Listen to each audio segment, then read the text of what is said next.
राज्यसभा के रुकन कपिल सिब्बल ने जयशंकर कुमार यादव के खिलाफ सुप्रीम कोर्ट की तहकीकात बंद किए जाने पर सवाल उठाया।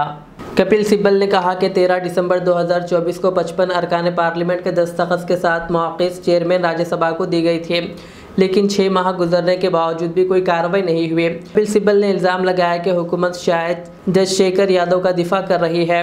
उन्होंने याद दिलाया कि VHP की हिदायत पर यादव ने हाई कोर्ट के हाथे में तकरीर की थी, जिस पर सुप्रीम कोर्ट ने नोटिस लिया और दिल्ली में इनसे पूछताछ की गई।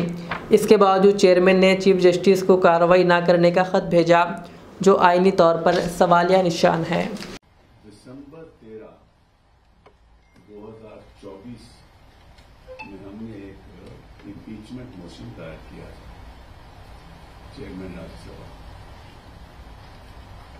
उसमें 55 मेंबर्स ऑफ पार्लियामेंट राज्यसभा के उनके हस्ताक्षर हैं। अब लगभग 6 महीने हो गए और आज तक चेयरमैन साहब ने तो कुछ आगे कदम नहीं बढ़ाया। मैं पूछना चाहता हूं कि जो संवैधानिक पद पे बैठे हैं तो उनका यही कर्तव्य है कि सिग्नेचर है या नहीं। तो इस बात को क्या 6 महीने लगने चाहिए?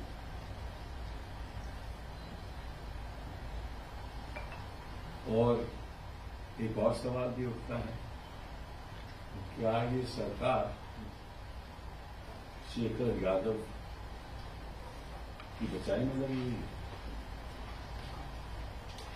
तो बड़े दुख की बात है कि अगर संवैधानिक पद पे और ऐसे संवैधानिक पद पे जो मैं समझता हूं कि प्रोटोकॉल में नंबर 2 है, अगर वही अपना संवैधानिक कर्तव्य निभाने में 6 महीने लगाते तो सवाल तो उठेंगे। और एक चौंकानी बात और है कि आपको याद होगा कि जब शेखर यादव ने VHP के कहने पे भाषण दिया हाई कोर्ट के प्रेमिसेस में, तो वो बात सुप्रीम कोर्ट में आई और सुप्रीम कोर्ट ने उस पर कदम उठाया। शेखर यादव को दिल्ली में बुलाया गया और उनसे पूछा गया कि आपने कैसे किया है।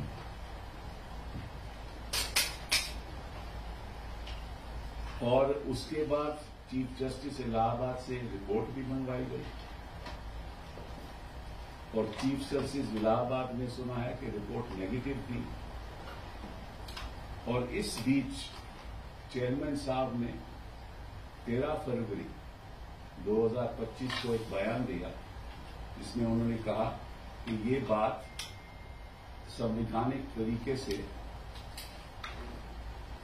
इसको देखा जाए और पार्लियामेंट भी ऐसी संस्था है जो इसको आगे ले जा सकती है, इसलिए कोई इन हाउस प्रोसीजर नहीं होना चाहिए। और ये बात उन्होंने मार्च 2025 में सेक्रेटेरिएट जनरल के द्वारा एक चिट्ठी भेजी चीफ जस्टिस ऑफ इंडिया को और वहां कहा गया कि आप इसमें आगे कार्रवाई नहीं करिए। क्यों नहीं करिए? क्योंकि उन्होंने कहा है कि जो इम्पीचमेंट मोशन है वो एक संवैधानिक प्रतिक्रिया के साथ उसके आगे बढ़ाया जाएगा और इसमें सुप्रीम कोर्ट को अपनी कार्रवाई पर रोक लगानी चाहिए। अब मुझे ये समझ नहीं है कि किस आधार पर यह बात हुई। पहला सवाल तो ये उठता है कि क्या सरकार को ऐसी और क्या चेयरमैन साहब को ऐसी चिट्ठी चीफ जस्टिस ऑफ इंडिया को लिखी जानी चाहिए? जो इन हाउस प्रोसीजर है वो सुप्रीम कोर्ट का अपना प्रोसीजर है, उसका इम्पीचमेंट मोशन से कोई ताल्लुक नहीं। अभी तो इम्पीचमेंट मोशन एडमिट भी नहीं हुआ, अभी तो दस्तखत की जानकारी चल रही है।